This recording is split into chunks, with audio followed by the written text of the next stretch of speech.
जय हिंद दोस्तों। आज की कक्षा में हम राज्य के विधानमंडल के बारे में चर्चा करने वाले हैं। इससे पहले के वीडियो में हम राज्यपाल, मुख्यमंत्री और मंत्रिपरिषद ये सभी विस्तृत ढंग से प्रत्येक अनुच्छेद का विश्लेषण करते हुए पढ़ चुके हैं। आज की वीडियो की अपन शुरुआत करते हैं राज्य के विधानमंडल से। दोस्तों, राज्य का जो विधानमंडल है ये संविधान के भाग 6 के अंतर्गत आता है। हमने जब भारतीय राज्य व्यवस्था पढ़ी थी उसमें मैंने आपको बताया था कि हमारे संविधान में 22 भाग और 8 अनुसूचियां जब संविधान बना तब मूल रूप से थी।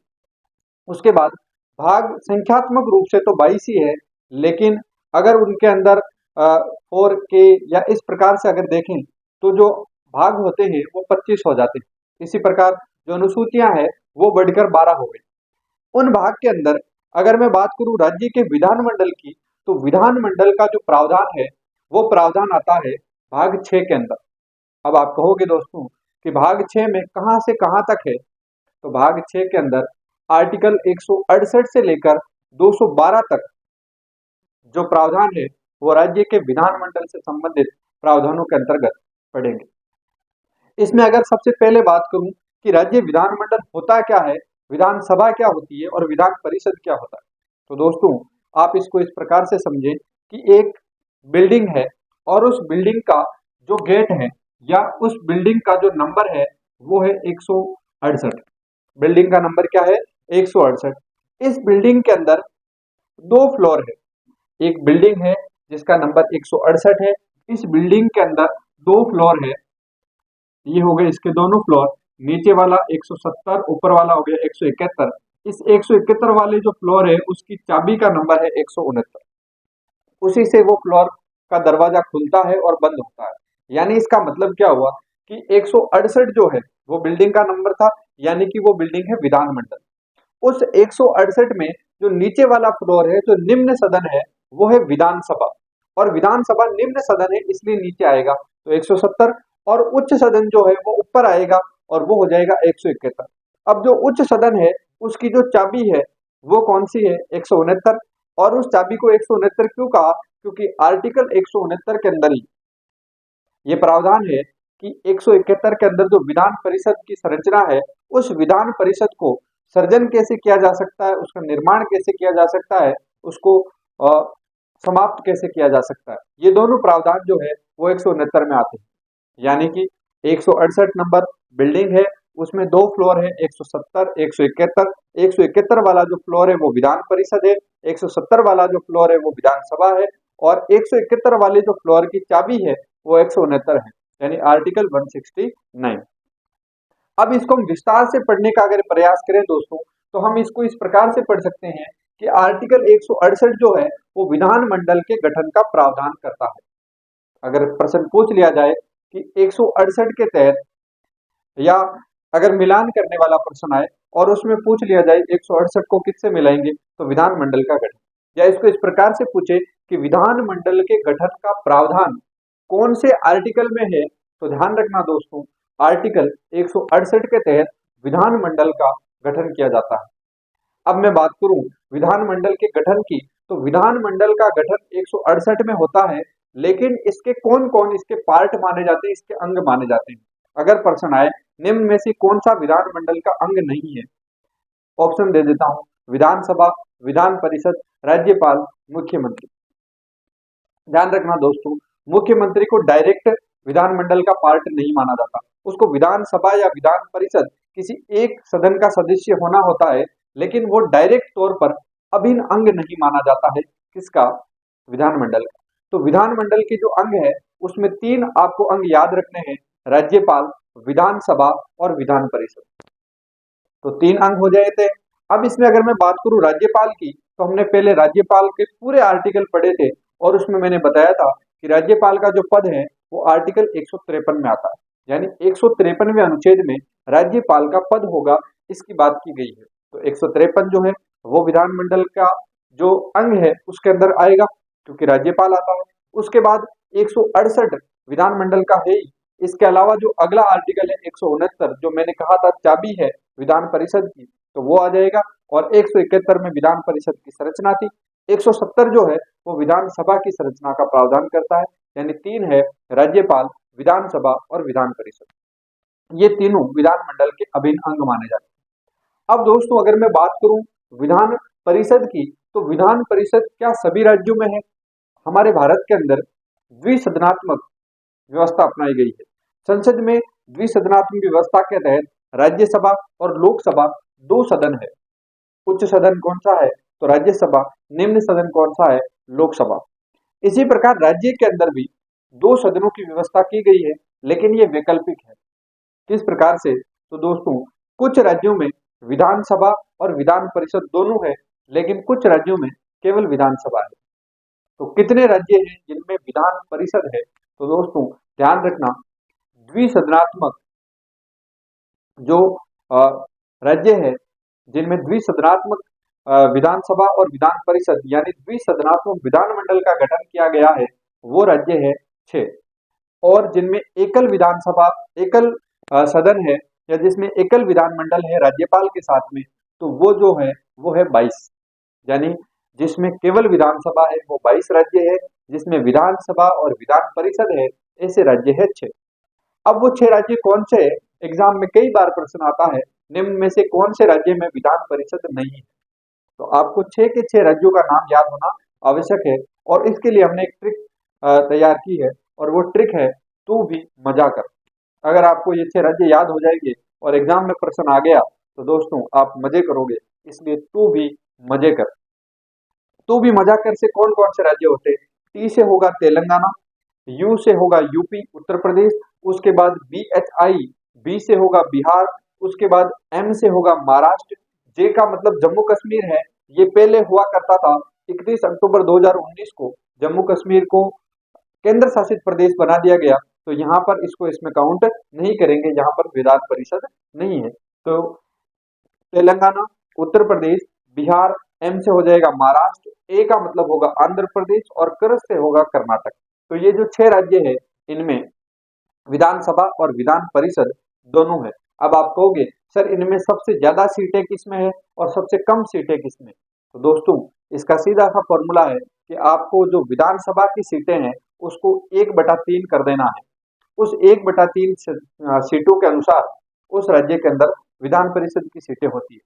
उत्तर प्रदेश में 403 विधानसभा की सीटें हैं, उनका अगर 1/3 करते हैं तो हालांकि आंकड़ा जो है वो थोड़ा कम रहना चाहिए, लेकिन फिर भी आंकड़ा बड़ा होना चाहिए, लेकिन अधिकतम कहाँ है? अधिकतम 1/3 हो सकती है, तो उससे कम है। और विधान परिषद की जो सीटें हैं वो उत्तर प्रदेश में 100 है, यानी कि 403 विधानसभा की सीटें हैं और विधान परिषद की सीटें हैं 100 उत्तर प्रदेश के अंदर। अच्छा, सबसे कम सीटें कहाँ पर है? तो सबसे कम सीटें हैं तेलंगाना में, वहां पर 119 विधानसभा की सीटें हैं और 40 जो है ये विधान परिषद की सीटें। अब इसके बाद अगर दोस्तों हम बात करते हैं तेलंगाना, उत्तर प्रदेश, बिहार, महाराष्ट्र, आंध्र प्रदेश और कर्नाटक, इनमें विधान परिषद है, तो विधान परिषद का सृजन कैसे होता है और समापन कैसे होता है? जैसे 31 अक्टूबर 2019 को जो जम्मू कश्मीर है उससे पहले उसमें विधान परिषद हुआ करती थी, लेकिन उस समय इसको केंद्र शासित प्रदेश बनाया गया, राज्य का दर्जा हटाया गया। आर्टिकल 370 जो है उसके कई प्रावधान के तहत जो इसको विशेष प्रावधान या विशेष सुविधाएं जो मिलती थी जम्मू कश्मीर को, उनको हटाया गया और जम्मू कश्मीर को केंद्र शासित प्रदेश बना दिया गया। तो जम्मू कश्मीर में विधान परिषद नहीं, केवल 2 ही केंद्र शासित प्रदेश है जहां पर विधानसभाएं हैं, और वो है दिल्ली और पुडुचेरी। अब बात करते हैं हम विधान परिषद की, तो इन 6 राज्यों में विधान परिषद है। अब विधान परिषद का जो सृजन है या जो समापन है वो कौन से आर्टिकल के तहत होता है? तो दोस्तों अभी मैंने बताया था कि उसकी जो चाबी है वो चाबी है 169 नंबर की। तो आर्टिकल 169 उसका दरवाजा खोलता है, यानी उसका सर्जन करता है, निर्माण करता है, और उसको बंद करता है, यानी कि उसका समापन भी करता है। अब बात करते हैं विधान परिषद के समापन और सर्जन की।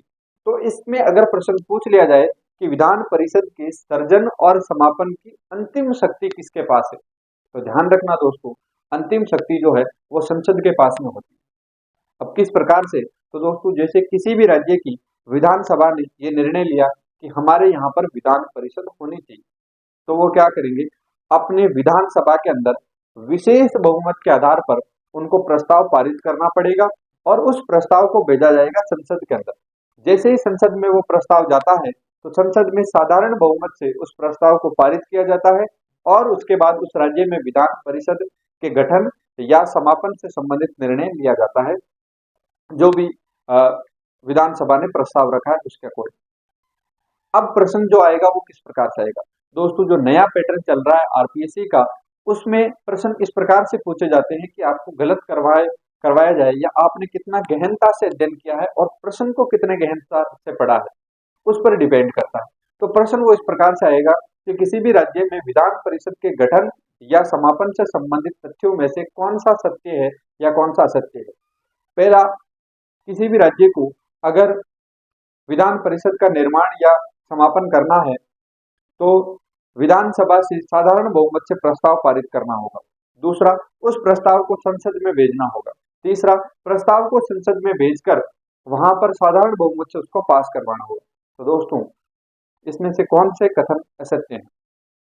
ध्यान रखना, इसमें जो पहला कथन मैंने बोला वो गलत है, 2 और 3 सही। कैसे? कि किसी भी राज्य की विधानसभा साधारण बहुमत से नहीं, विशेष बहुमत के आधार पर प्रस्ताव को पारित करती है। दूसरा पॉइंट मैंने बोला संसद के पास भेजती है, तो बिल्कुल उसके बाद संसद जो है वो उस पर साधारण बहुमत के आधार पर प्रस्ताव पारित करती है। क्या संसद इस मामले में बाध्य है कि जो भी प्रस्ताव भेजा जाए उसके ऊपर निर्णय ले? तो दोस्तों ध्यान रखना, संसद इस मामले में बाध्य नहीं। उसका कारण है और उसके कुछ उदाहरण भी है।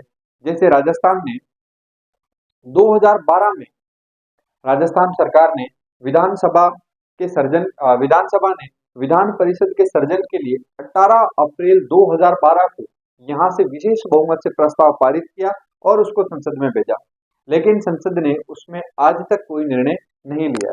इसी प्रकार आंध्र प्रदेश ने जनवरी 2020 के अंदर आंध्र प्रदेश में जो विधान परिषद है उसका समापन के लिए प्रस्ताव पारित करके संसद में भेजा, उस पर भी अभी तक कोई निर्णय नहीं लिया गया। तो क्या हमेशा निर्णय नहीं लेती क्या? नहीं, ऐसा नहीं। आंध्र प्रदेश जो है उसमें 1957 के अंदर पहली बार विधान परिषद का सर्जन किया गया, 1985 के अंदर वापस समाप्त किया गया, फिर उसके बाद वापस बनाया गया और अब जाके 2012 में उसको वापस समाप्त करने के लिए प्रस्ताव भेजा गया। इसी प्रकार पंजाब और पश्चिम बंगाल, इन्होंने 1971 में विधान परिषद को समाप्त कर दिया गया और जो तमिलनाडु है इन्होंने 1986 के अंदर विधान परिषद को समाप्त कर दिया। तो इनके बारे में निर्णय लिए गए हैं, ये भी ध्यान रखना। अब बात करते हैं दोस्तों विधान परिषद की। तो विधान परिषद जो है वो एक स्थायी सदन है। स्थायी का मतलब है जिस प्रकार केंद्र में राज्यसभा स्थायी सदन है, उसी प्रकार जो राज्य सरकार है उसके अंदर स्थायी सदन होती है विधान परिषद। लेकिन दोनों में एक अंतर है और वो अंतर क्या है उसको लेकर प्रश्न पूछा जाता है।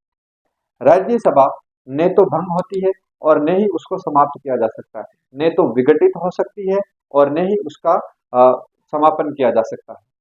लेकिन जो विधान परिषद है उसको भंग तो नहीं किया जा सकता, विघटित तो नहीं किया जा सकता, लेकिन उसे समाप्त जरूर किया जा सकता है। तो दोनों में अंतर अगर पूछ लिया जाए दोस्तों तो ध्यान रखना, विधान परिषद को समाप्त किया जा सकता है, विघटित नहीं किया जा सकता, जबकि राज्यसभा को दोनों ही नहीं किया जा सकता। यानी विधान परिषद स्थायी सदन है, उसको भंग नहीं कर सकते लेकिन इसको समाप्त कर सकते हैं। राज्यसभा भी स्थायी सदन है लेकिन उसको न तो भंग कर सकते हैं और न ही उसको समाप्त कर सकते हैं।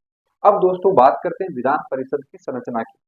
आर्टिकल 169 में हमने पढ़ा कि विधान परिषद, ये जो हमने अभी पढ़ा है विधान परिषद का सर्जन और समापन, ये है आर्टिकल 169।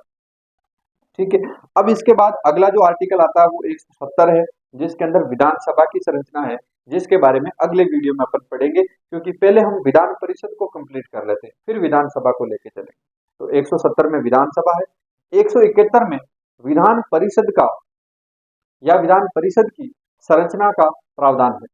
तो विधान परिषद की संरचना यानी विधान परिषद कैसे बनता है ये हमने पढ़ा कि उसका निर्माण कैसे होता है, लेकिन उसके सदस्य जो है वो कहाँ से विधान परिषद बनाते हैं और कहाँ से चुनकर आते हैं, इस बारे में जो प्रावधान है वो आर्टिकल 171 में मिलते हैं। दोस्तों जब हमने राज्यपाल पढ़ा था तो राज्यपाल की कार्यपालिका शक्तियों में हमने एक बात पढ़ी थी, विधायी शक्तियों में एक बात पढ़ी थी कि आर्टिकल 171(3) के तहत राज्यपाल विधान परिषद में 1/6 सदस्यों का मनोनयन करता है। तो उसके अलावा जो बाकी के 5/6 सदस्य है, वो कहाँ से आते हैं? तो ध्यान रखना दोस्तों, विधान परिषद में 1/6 सदस्य तो राज्यपाल मनोनीत करता है और बाकी के जो 5/6 सदस्य है उनको निर्वाचित किया जाता है, वो चुनाव से अप्रत्यक्ष रूप से जीत कर और आते हैं। अब एक एक आर्टिकल के इसके अंदर जो सब आर्टिकल है उसकी भी बात करते हैं। नए ट्रेंड के हिसाब से सब आर्टिकल भी पूछे जाते हैं दोस्तों, इसलिए इनको जरूर पढ़ना। अब बात करते हैं सबसे पहले विधान परिषद की संरचना आर्टिकल 171 में आती है। अब 171 का जो पहला आर्टिकल है 171(1), वो ये कहता है कि विधान परिषद में कितनी सीटें हो सकती है। तो अभी मैंने पहले आपको बताया कि विधान परिषद में अधिकतम जो सीटें हैं वो 1/3 विधानसभा की सीटों का या 33% होना चाहिए अधिकतम। प्रश्न गलत करवाने के लिए पूछा जाएगा तब उसमें वो अधिकतम की जगह न्यूनतम लिख सकता है, इस बात को विशेष तौर से ध्यान रखना दोस्तों। यानी कि अगर वो प्रश्न गलत करवाएगा तो वो कहेगा विधान परिषद में न्यूनतम सीटें विधानसभा की 1/3 या 33%। ध्यान रखना ऐसा नहीं है, यहाँ पर अधिकतम होगा, यानी कि ज्यादा से ज्यादा कितनी सीटें रख सकते हैं? तो विधानसभा की 1/3 सीटें। अच्छा, कम से कम कितनी रख सकते हैं? तो सिर्फ 40 सीट कम से कम। ध्यान रखना दोस्तों, कम से कम में प्रतिशत नहीं है, सीधे 40 सीटें हैं और अधिकतम के अंदर प्रतिशत है 33% या 1/3 सीट। अब आप कहोगे सर अगर राजस्थान में विधान परिषद बनती है तो उसमें कितनी सीटें होंगी? इस बारे में भी प्रश्न कई बार पूछा गया है। ध्यान रखना दोस्तों, राजस्थान की विधानसभा के अंदर 200 सीटें हैं। इसका मतलब अगर मैं 200 का 33% निकालता हूं तो वो सीटें होती है 66, यानी 66 सीटें जो है वो विधान परिषद में अधिकतम हो सकती है। तो ये भी बात कर ली अपन ने। अब बात करते हैं दोस्तों कि उनका चुनाव किस प्रकार से होता है। जो 1/6 तो मनोनीत होते हैं, बाकी के 5/6 सदस्य उनको कौन वोट करता है उसकी बात करते हैं। तो इसको जो वोटिंग है वो होती है विधान परिषद के सदस्यों का जो निर्वाचन मंडल है उस निर्वाचन मंडल के द्वारा उसमें वोटिंग की जाती है। और इस निर्वाचक मंडल के द्वारा किस प्रकार से वोटिंग होती है? तो अप्रत्यक्ष रूप से। प्रश्न पूछ लिया जाए कौन सी पद्धति से, तो ध्यान रखना अप्रत्यक्ष रूप से एकल संक्रमणीय मत पद्धति के अनुसार विधान परिषद के सदस्यों का निर्वाचन होता है। यानी अगर पद्धति पूछे तो अप्रत्यक्ष रूप से एकल संक्रमणीय मत पद्धति। इसके बाद अगर मैं दोस्तों बात करता हूं कि इस विधान निर्वाचक मंडल में कौन कौन होते हैं, तो अभी अपन ने पढ़ा 171(1), जिसमें विधान परिषद में अधिकतम सीटें 33% होगी, न्यूनतम सीटें 40 सीट हो सकती है। राजस्थान में 66 सीटें उस हिसाब से बनती है अगर विधान परिषद हो तो। 171(2) में हमने पढ़ा कि इसका निर्वाचन जो है वो किस प्रकार से होता है, तो अप्रत्यक्ष रूप से एकल संक्रमणीय मत पद्धति के अनुसार होता है। तीसरा इसका जो आर्टिकल है वो कहता है निर्वाचक मंडल द्वारा इसका निर्वाचन, यानी इसमें जो चुनाव के अंदर वोट देने वाले लोग हैं उस निर्वाचक मंडल के अंदर कौन कौन सदस्य होते हैं इसकी भी बात करते हैं। तो इसके सदस्य जो है वो निम्न व्यक्ति होंगे, यानी कौन कौन होते हैं उसकी अपन बात करते हैं। इसको इस प्रकार से बांटा जाएगा 1/3 सदस्य, फिर 1/3, 1/12, 1/12 और 1/6। इन सबको अगर अपन जोड़ते हैं तो आता है 5/6। ये सदस्य निर्वाचित होते हैं। अब इसको किस प्रकार से चुना जाता है आपको ध्यान रखना। सबसे पहले जो 1/3 सदस्य हैं, इन 1/3 सदस्यों को नगर पालिका, जिला बोर्ड या अन्य जो स्थानीय चुनाव से कोई जीतकर प्रतिनिधि आते हैं उन प्रतिनिधियों के द्वारा 1/3 सदस्यों का निर्वाचन होता है। यानी कि अगर विधान परिषद में 3 सदस्य आने हैं तो उन 3 सदस्यों में से एक सदस्य जो है वो इस प्रकार से चुना जाएगा। तो ये बात हो जाती है इसमें, यानी 33% जो सदस्य है वो इस प्रकार। उसके बाद अगर मैं बात करूं दोस्तों अगले 1/3 सदस्य, तो वो चुने जाते हैं विधानसभा के सदस्यों द्वारा। अच्छा, विधानसभा के सदस्य जो है वो उन व्यक्तियों को इसमें निर्वाचित करते हैं जो पहले से विधानसभा के सदस्य नहीं, उस समय वो विधानसभा के सदस्य नहीं होने चाहिए। कुल मिलाकर विधानसभा और विधान परिषद दोनों में से किसी एक ही सदन का कोई व्यक्ति सदस्य रह सकता है, दोनों सदनों का एक साथ सदस्य नहीं रह सकता। तो यहाँ पर 1/3 सदस्य नगर पालिका, जिला बोर्ड और स्थानीय प्रतिनिधि जो है वो चुनते हैं। 1/3 सदस्यों को विधानसभा के सदस्य चुनते हैं, ऐसे व्यक्तियों को जो विधानसभा के सदस्य नहीं है। उसके बाद जो अगले 1/12 सदस्य है वो किस प्रकार से आते हैं? तो अगले 1/12 सदस्य 3 वर्ष पुराने जो स्नातक है, यानी ऐसे ऐसे व्यक्ति, ऐसे युवा जिन्होंने 3 साल पहले ग्रेजुएशन पूरी कर ली है, वो इसमें वोट देने के लिए उनको अधिकार है और वो व्यक्ति इन 1/12 सदस्यों को चुनते हैं। यानी ऐसे व्यक्ति जिन्होंने 3 साल पहले अपनी ग्रेजुएशन पूरी कर ली हो, अपनी डिग्री जो है वो पूरी कर ली है स्नातक की, वो व्यक्ति इसके अंदर वोट कर सकते हैं इन 1/12 सदस्यों के लिए। उसके बाद अगले जो 1/12 सदस्य है उनको निर्वाचित करने के लिए जो उच्च माध्यमिक विद्यालय है और इसके अलावा जो महाविद्यालय है उनमें जो टीचर पढ़ा रहे हैं उन टीचर्स के द्वारा इनका निर्वाचन किया जाता है और वो टीचर जो है उनको कम से कम 3 वर्ष उस महाविद्यालय या उस माध्यमिक विद्यालय इनमें पढ़ाते हुए हो जाने। यानी ऐसे व्यक्ति जो माध्यमिक विद्यालय या महाविद्यालय इनमें कम से कम 3 सालों से अध्यापन करवा रहे हैं, वो व्यक्ति इन 1/12 जो सदस्य है इनको निर्वाचित करेंगे। लास्ट के जो 1/6 सदस्य हैं ये राज्यपाल द्वारा मनोनीत होता है और यही सबसे अपना इंपॉर्टेंट क्वेश्चन है। ज्यादातर एग्जाम में यही पूछा जाता है कि राज्यपाल द्वारा विधान परिषद में कितने सदस्यों का मनोनयन होता है? 1/6। आर्टिकल कौन सा? तो 171(3) के अंदर। उसके बाद दोस्तों प्रश्न को घुमाने के लिए, गलत करने के लिए वो यहाँ मनोनीत की जगह निर्वाचित भी दे सकता है और यहाँ पर जो निर्वाचित है इन निर्वाचित की जगह मनोनीत भी लिख सकता है। इसका भी विशेष तौर से ध्यान रखना है। इसके बाद अगर दोस्तों मैं बात करता हूँ तो हमने इसको इस प्रकार से बांटा है। 1/3 सदस्य जो नगर पालिका, जिला बोर्ड उनके द्वारा या स्थानीय प्रतिनिधि। उसके अलावा जो अगले 1/3 सदस्य है उनका निर्वाचन 3 साल पुराने जो ग्रेजुएट है उनके द्वारा, विधानसभा के सदस्यों द्वारा। 1/12 जो है वो 3 वर्ष पुराना ग्रेजुएट के द्वारा। 1/12 माध्यमिक विद्यालय और महाविद्यालयों में 3 साल से जो टीचर पढ़ा रहे हैं उनके द्वारा और 1/6 सदस्यों का मनोनयन किया जाता है राज्यपाल के द्वारा और ये 5/6 जो सदस्य है वो निर्वाचित होते हैं। तो प्रश्न पूछ लिया जाए विधान परिषद में मनोनीत सदस्य कितने हैं? 1/6। निर्वाचित कितने हैं? 5/6। इसके अलावा अब अपने दिमाग में ये सवाल उठता है कि ये तो हो गए जो व्यक्ति वोट देने वाले हैं, लेकिन जो वोट लेने वाले व्यक्ति है उनकी भी तो कुछ योग्यता होगी। तो उन व्यक्तियों के लिए कुछ योग्यताओं का प्रावधान है। वो योग्यता क्या है? पहला बात यह है कि वो व्यक्ति भारत के नागरिक होने चाहिए। सबसे पहली बात, भारत का नागरिक हो। दूसरा, वो कम से कम 3 वर्ष की आयु पूर्ण कर चुके हो। अब दोस्तों प्रश्न गलत करवाने के लिए यहाँ पर आएगा कम से कम 3 वर्ष पूर्ण कर चुके हो या अधिकतम। ध्यान रखना, अगर गलत करवाना होगा तो वहां पे लिखा जाएगा योग्यता के अंदर कि अधिकतम 30 वर्ष की आयु पूर्ण कर चुका हो। ध्यान रखना दोस्तों, अधिकतम नहीं, न्यूनतम 30 वर्ष की आयु पूर्ण करना आवश्यक है। यानी कम से कम 30 साल का होना चाहिए, उससे ज्यादा हो सकता है, कम नहीं हो सकता। तो न्यूनतम 30 वर्ष की आयु पूर्ण कर चुका हो। उसके बाद राज्य की जो विधानसभा है उसमें से किसी भी विधानसभा के क्षेत्र का वो मतदाता हो। यानी उस राज्य में जितनी विधानसभाएं हैं उनमें से किसी भी विधानसभा क्षेत्र का वो मतदाता होना जरूरी है। यानी किसी दूसरे स्टेट का नहीं हो, उसी स्टेट का व्यक्ति हो जो उसमें खड़ा होने वाला। उसके बाद तीसरी बात ये होगी, चौथी बात है संसद या कानून द्वारा उस व्यक्ति को अयोग्य घोषित नहीं किया गया हो, वो व्यक्ति भी इसमें खड़ा हो सकता है चुनाव के अंदर। और लास्ट है दोनों सदन में से किसी एक ही सदन का वो व्यक्ति सदस्य बन सकता है, दोनों सदन का नहीं बन सकता। तो ये प्रावधान जो है हमने अभी पढ़े वो विधान मंडल के अंदर विधान परिषद जो एक कमरा है उसकी बात हमने करी।